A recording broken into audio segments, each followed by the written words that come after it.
Welcome back to Watercolor Theory, or Slow Travel Painter. Very slow, actually, because I'm nowhere near Vietnam, but that is where I'm painting currently. And this week's painting is called Singing in the Rain. And I've done 4 different versions of this painting, as you can see behind me. The one to the left behind me is the final one. I changed up the color scheme a little bit. And then these 3 behind me here, trial number 1, and then trial number 2, and trial number 3. And here is the reference photo thanks to Pexels. And the first item on this, I'm going by the theme, the good, the bad, and the ugly. So the good, painting rain. So if you were a little kid or you asked a little kid to paint rain, they would draw little scribbly lines. Well, that's more of an illustration technique. What we want to do is convey a painting with rain. Now, looking at the photo, first thing is atmosphere. The rain is going to filter out the light just like a fog would. So things that are further away are going to have less detail and they're going to have less color saturation. So it's atmospheric perspective on steroids. The other thing is if the ground isn't wet, you're not going to have reflections. So you have strong reflections when it's raining. You also have, if it's bright light out, harsh light. Like I'm sure you've looked at the ground where the sun's hitting it and there's a puddle there and it just blinds you. So we don't paint rain, we paint the symptoms of rain. So if I was to do one more painting of this, I would put in a large puddle, and that's probably about it. I think if you put in dripping or splashing, you're trying a little bit too hard. So what are some of the easier ways to do that? The painting right here, it's really hard to make out the guy and the rickshaw in this painting. It's done very different style, and I'll highlight that one in a different video. But if you look on the bottom where there's a lot of white showing through and it's kind of high contrast and streaky, that one conveys it pretty good. This one, I think is the closest to the photograph. If I was shooting for copying a photograph, this one would be the closest. At a distance, I like this one. Up close, I'm not very crazy about it because I'd used some French ultramarine blue, and it just was too clumpy. I don't. I have a love-hate relationship with granulated colors, but that isn't exactly what this is about. And then this final one has contrast of values, contrast of temperatures. You got a little bit of orange on the bottom and kind of a bluish sky. And then you can make out the umbrella, whereas in some of the other ones, it's not quite as clear. So that is the good. The bad is abstraction versus expectation. So in the shadows to the left and to the right, like inside the rickshaw, I kept wanting to put something in the rickshaw. And maybe you've struggled with this as well, figuring out what to do. And then I thought about it and I'm like, well, abstraction is also context dependent, because in this photo of my 3 belted Galloways, the abstraction of the fur, the abstraction of the grass. And I didn't sit there and paint grass. It's just abstracted grass. So there's a context that helps that out. And in the shadows, on the left-hand side, excuse me, I guess I just got a text. In the shadows on the left-hand side, it's a storefront. There is a motorcycle that you can barely make out in the photograph. On some of them, I tried putting in like a fruit stand or vegetable stand, but I didn't want it to be too detailed. And it might just be my issue. You might look at it and be like, oh, wow, I can totally see that. But my experience living in Mexico is that would be probably like a little mercado there or something with just different items for sale.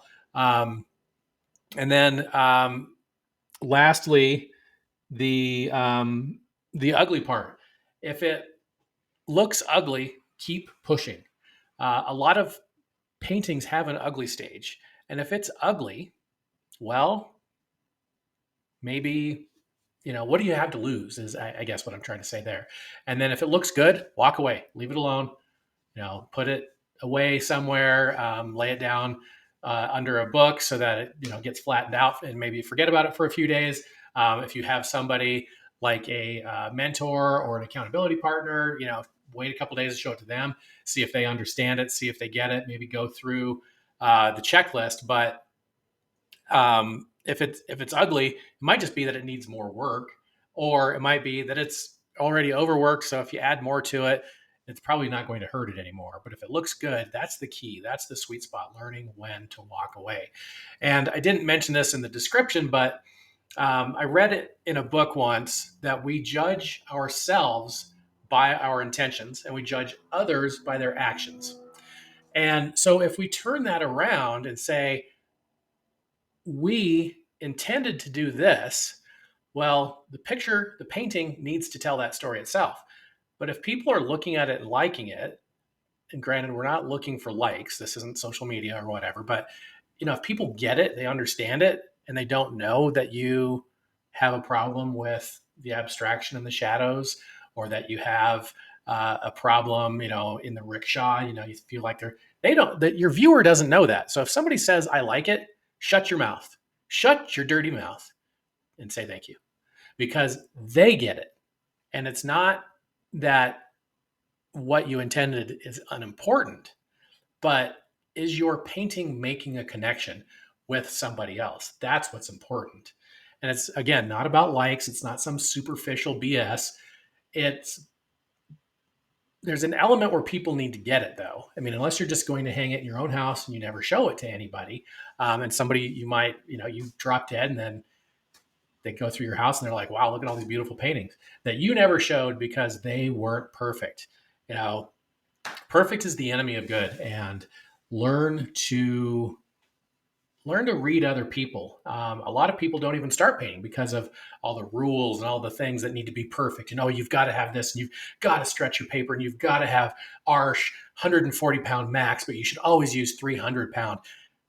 I don't want to use harsh language, but those people can F off. So that intention element is something that you have to learn to walk the edge, where I've conveyed 80% of my message and now I'm going to walk away. Or I've, or my accountability partner or my critique group looked at it and said, man, this looks great. I don't know what you're talking about. If you've surrounded yourself with honest people who will tell you when your stuff does stink, you need that in your space. You need to have a critique group that will say, are you trying to go in a different direction, or this doesn't seem like you're normal? Those accountability partners are really going to help you in your journey. So that's where I'll close this week. And then here's a preview of next week's video. I haven't come up with a title for it yet, but it's a woman that's collecting lilies. Now, this photo is very much a photo shoot. I've looked at other pictures of people collecting lilies, and it looks like a fascinating process. And secondly, most of those people are in the water, neck deep, pulling those. They're not wearing a scarf around their neck and a sweater. So this is a very contrived photo that I've chosen, but I'll be adding in some lily pads throughout the painting, and I'll show how I broke that down as far as painting that. I'm also going to add some structures in the background, like a couple little shacks on stilts and some palm trees, which are a little bit unique in Vietnam. They are a little bit, they look like they're having more of a bad hair day. And then they have about halfway on the tree, there's like some frill on it. I'm not sure what that is about. It might just be the way that they trim the trees there, but it's fascinating to see that. So until next week, I hope that you have a great painting week. And if you haven't subscribed yet, please subscribe. And if you have any suggestions, questions, any photos that you want to send, my email is in the description, jasontaitinger@gmail.com. I mean, if you've been to Vietnam and you have a painting that you've wanted to do, please send it to me. I would love to have that challenge, and also to break it down and say, these are the elements I took out, these are the elements I left in, or whatever. Please reach out and let's work on something together. So happy painting and have a great week.